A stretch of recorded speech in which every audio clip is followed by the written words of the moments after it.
How Yeah. are you? I'm fantastic. How about you? I'm doing good. Uh, Good. Nice, exciting weekend and a holiday. So, you Oh, know, nice. now that it's sort of going back to normal, it's nice. Yeah, that's good. Yeah. Look So, at your cool figures behind you. Oh my goodness. thank you. You're welcome. That's so cool. There's more in here too. I just have the doors closed. Oh, that's so cool. Yeah, I got what do we got? Okay, Ninja Turtles, Yes. X-Men, and I got a Yeah, bunch of wrestling stuff too. So that's so cool. it's a I conversation love, starter. yes, I love the Marvel and the X-Men, and I feel like Marvel's so much better than DC, even though that I'm in the DC universe, but I'm a Marvel girl. Uh, I love Batman, but I have to say Spider-Man and X-Men are like my go-tos. Yes. So Yeah. that's So why good. that's why I have the original the 1992 cartoon lineup up That there. is so So cool. uh I don't think I know this. What you said you were in the DC universe? Yes. So, Pennyworth? Oh yeah, yeah, yeah. I remember that. You were on Yeah. the show. Yes. So I was Okay. in the show Pennyworth. So, yeah. Okay. If anybody doesn't know the show, it's Pennyworth. I'm going to screw up the subtitle. It's That's Pennyworth, okay. the something something of Batman's butler. It was on Epics. Yes. Yes. So it's like the Yeah. prequel to Gotham. Hmm. Yes. And it's about Alfred Pennyworth. Yeah. Gotham's also a very, very fun show. Uh, Yes. Took a while for me. I think it took a while for it to sort of find its legs, but maybe around like season two, I really feel Yes. like it found its voice. Yes. So, all right, let's talk wrestling. TNA is coming back. That's the big news. It's coming Okay. back in January. So I'll say you're part of the Anthem Impact era. You've really, made a name for yourself with Thank Impact you. Wrestling, but how are you looking to establish or reestablish yourself as part of TNA, especially when you know that with TNA comes the knockouts and there's a lot of history there. How are Mhm. you looking to put your stamp on the new Well, era coming up? so being called a knockout for sure is such an honor. People worked so hard, you know, broken barriers, and just, they've done so much for us. And I think it's just amazing to, be even called a knockout. Being an impact knockout and also being called a TNA knockout, I definitely don't take that lightly.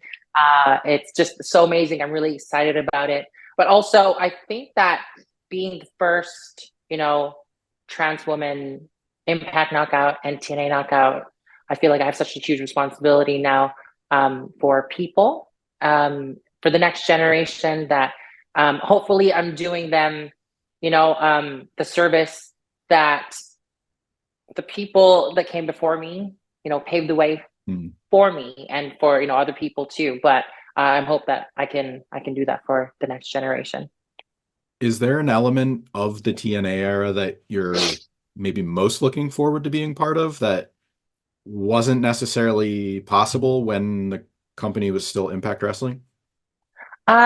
You know what? Like, being a knockout is just, it's so crazy because they've normalized, women being in the main event. They've Yeah. normalized, women doing, steel cage matches and hardcore matches, and like, there's just so many things that other companies didn't do and normalize, per se. Mhm. So I'm just kind of like looking forward to,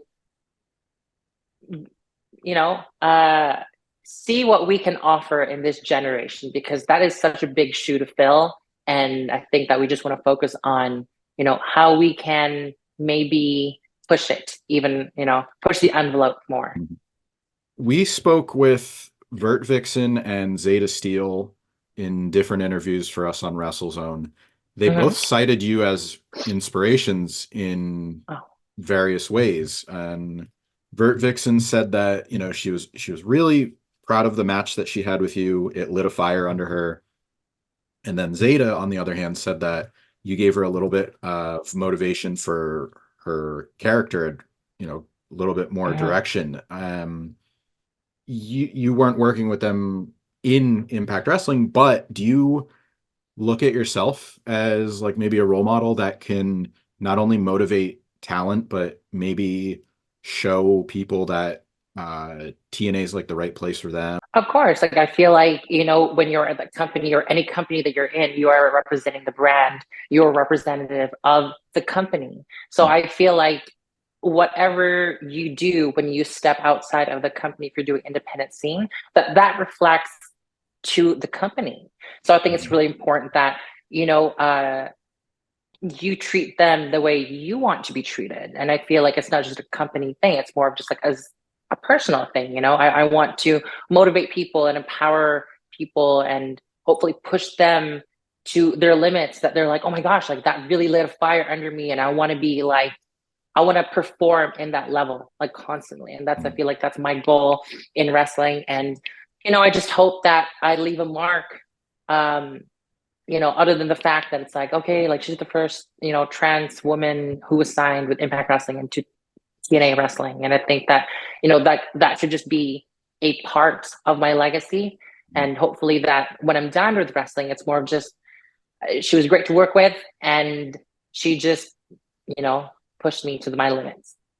I think that's an important thing to highlight. It's not just when you hear your name, it's not just she's the first transgender knockout. Mm-hmm. It's you have a lot of great matches. You're a focal point of TV almost every week. Like I think if this is the right way to say it, I think it's a good thing that that is sort of going into the background. Like Mm-hmm.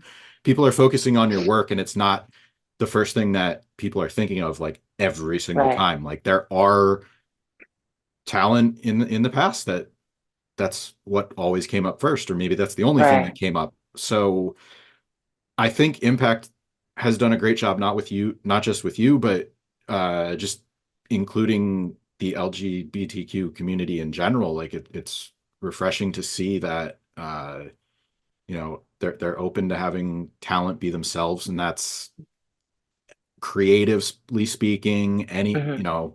It's a very broad statement, but I think it's been refreshing to see that everybody's pretty, for the most part, been pretty accepting of Mm-hmm. whatever talent wants to do.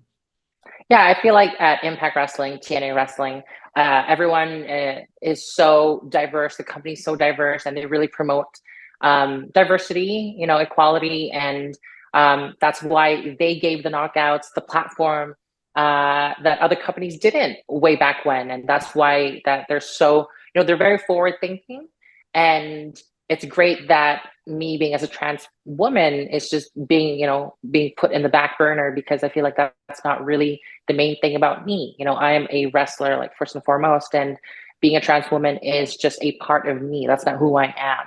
So I feel like people now are realizing that if they want to judge me, they're judging me by the body of work that I'm doing and not just for who I am.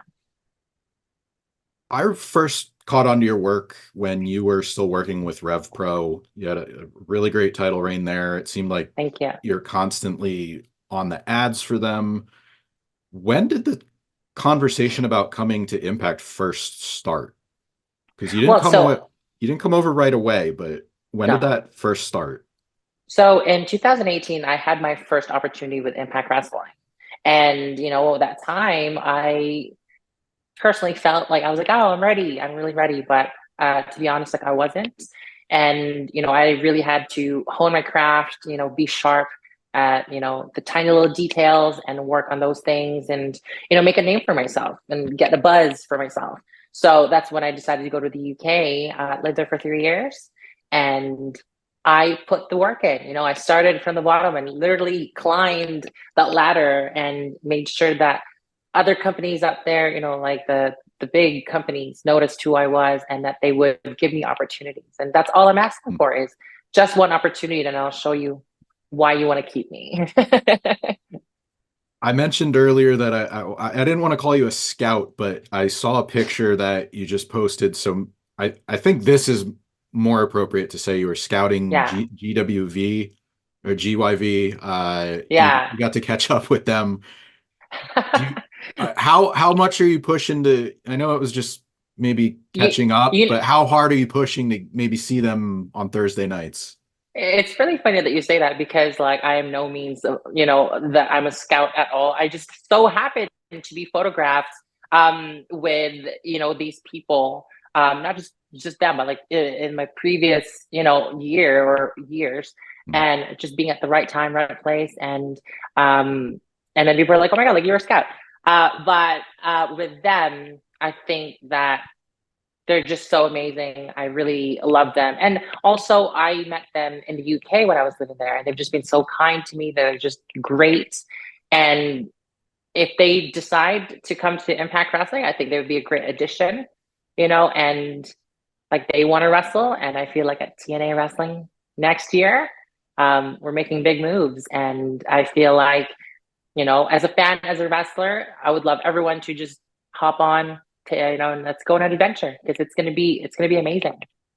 All right, we'll wait and see if it happens. January's coming. I have a couple more questions for you. For sure. We talked quite a bit about how the opportunity with Impact came up, using your platform for uh, in various ways, whether it's for yourself, helping other Mhm. talent. How much has TikTok helped you sort of improve your spotlight, so to speak? Because So I do feel like I don't really put out a lot of personal, stuff out there in my social media. So I feel like some of the fans want to get to know you on a personal level, and like all they see is the Gisele Shaw on TV. It's just like rude and mean and whatnot. So I feel like TikTok really helps me in a way to just like show the other side of me, like the real Mhm. me, and just like I'm funny, or I like to think I'm funny anyway. And I like to have fun and dance and just be positive. And yeah, it's almost kind of like, showing the other side of me that I don't really show or people don't Mhm. really see on TV. I would definitely say that you're good at your job, but you're definitely not the character you play on TV. You're a very nice person when the cameras aren't rolling. Oh, Uh, thank you.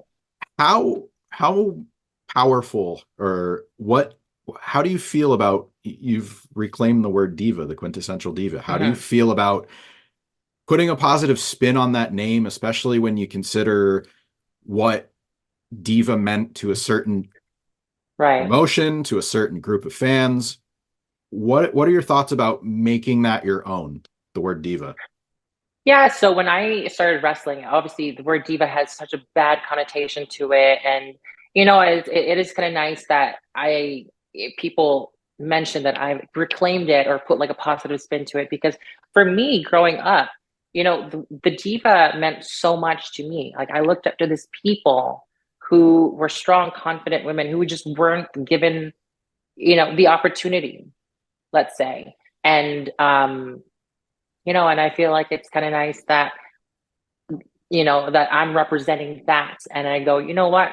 Like being a diva means that you're beautiful, confident, strong, independent, and you can keep kick butt in the ring.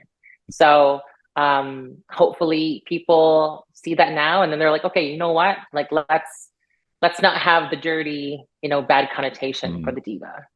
You're Turn it around. you're a diva, you're a diva and a knockout. You're a dual threat. Yes. So, Thanks so much.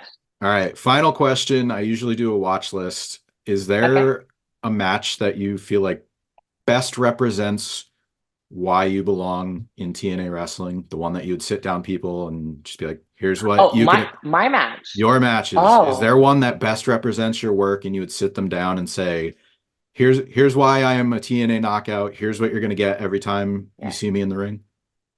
I feel like my match with Jordan Grace in Las Vegas, I feel like that match kind of like solidified me that it's like, oh wow, like you know what? Like she's not just like a diva. She's just like she can actually go out there and kill it and like perform, Hmm. and like legitimized me in a way that I can go in the ring, and I'm here to stay and I'm here to make waves. All right. Anything you want to plug, promote before we get out of here? Yes, for sure. Impact Wrestling every Thursdays on Access TV in the United States. Fight Net here in Canada. And we have a final resolution December 9th at Don Club Arena in Toronto. We have the Motor City Machine Guns versus Josh Alexander and Zack Sabre Jr. announced already. So, I feel like that's already worth it right there. Mhm. To get an order. It's on Fight and all other platforms that we have. January 13th, Hard to Kill. TNA comes back. And we also have Moose versus Alex Shelley and Trinity versus Jordan Grace. And January 14th is Snake Eyes. So, like I said, we're going on an adventure, and I really hope that everyone, goes along with this. All right. Thank you very much for your time. I appreciate it. Thank you. Have a great day.